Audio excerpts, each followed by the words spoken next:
tỷ lệ người dân Greenland muốn sáp nhập Hoa Kỳ gây bất ngờ. Kết quả khảo sát do công ty nghiên cứu Patriot Polling của Hoa Kỳ thực hiện và công bố vào ngày 13 tháng 1 cho thấy khoảng 57,3% người dân Greenland được khảo sát đồng ý với đề xuất của Tổng thống đắc cử Trump, trong khi 37,4% phản đối và 5,3% còn lại chưa quyết định. Cuộc khảo sát do công ty nghiên cứu Patriot Polling thực hiện từ ngày 6 đến ngày 11 tháng 1, với sự tham gia của 416 người dân Greenland, trùng với thời điểm Donald Trump Jr., con trai của ông Trump, đến thăm vùng lãnh thổ tự trị này. Ông Trump đã đề xuất mua Greenland trong nhiệm kỳ đầu tiên của mình vào năm 2019, nhưng chính quyền Greenland và Đan Mạch cho rằng ý tưởng này là vô lý. Gần đây, Tổng thống đắc cử của Hoa Kỳ tiếp tục nhắc lại kế hoạch này, thậm chí tuyên bố tại một cuộc họp báo vào ngày 7 tháng 1 rằng ông có thể sử dụng vũ lực nếu cần thiết để kiểm soát hòn đảo lớn nhất thế giới. Chúng ta có thể cần phải làm điều gì đó. Greenland rất quan trọng đối với an ninh quốc gia của Hoa Kỳ,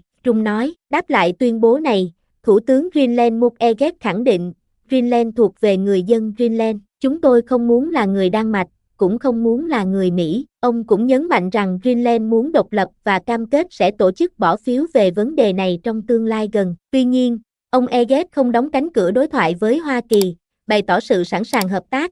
Chúng tôi sẵn sàng đàm phán với ông Trump và muốn duy trì mối quan hệ hợp tác với Hoa Kỳ.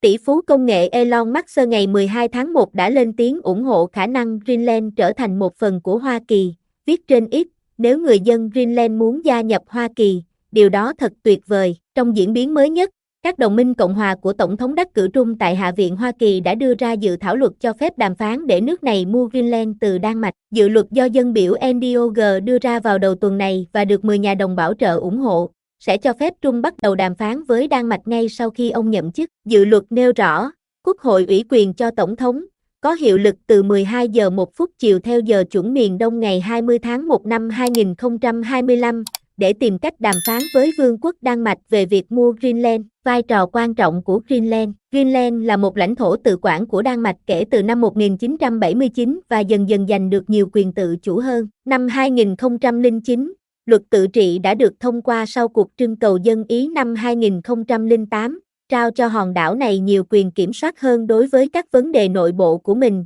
trong khi Đan Mạch vẫn giữ quyền kiểm soát đối ngoại và quốc phòng. Greenland, với diện tích 2,2 triệu km2, trong đó 80% là băng và dân số dưới 57.000 người, là một điểm quan trọng về mặt chiến lược ở khu vực Bắc Cực. Hòn đảo này giàu tài nguyên thiên nhiên, bao gồm vàng, bạc, đồng và urani, và được cho là có trữ lượng dầu lớn dưới vùng biển lãnh thổ của mình. Greenland cũng đóng vai trò quan trọng trong chiến lược phòng thủ của NATO, đặc biệt là khi các tuyến đường vận chuyển ở Bắc Cực ngày càng khả thi do băng tan. Alexander Mikhailov, người đứng đầu Cục Phân tích Quân sự và Chính trị, nói với TASS rằng kế hoạch chiếm lấy Greenland của Trump gây ra một số rủi ro nhất định đối với sự ổn định quân sự và chính trị ở Bắc Cực, đặc biệt là biến Greenland thành khu vực quân sự hóa nghiêm trọng mới. Greenland có tầm quan trọng đặc biệt đối với Hoa Kỳ, Mikhailov nói. Lãnh thổ này rất rộng lớn, nhiều khu vực cằn cỗi và băng giá, nhưng ở một số nơi trên đảo có các căn cứ quân sự của NATO. Quan trọng nhất trong số này là hệ thống phòng thủ tên lửa và radar của NATO. Đương nhiên, Hoa Kỳ có xu hướng coi lãnh thổ này là một khu vực tiềm năng.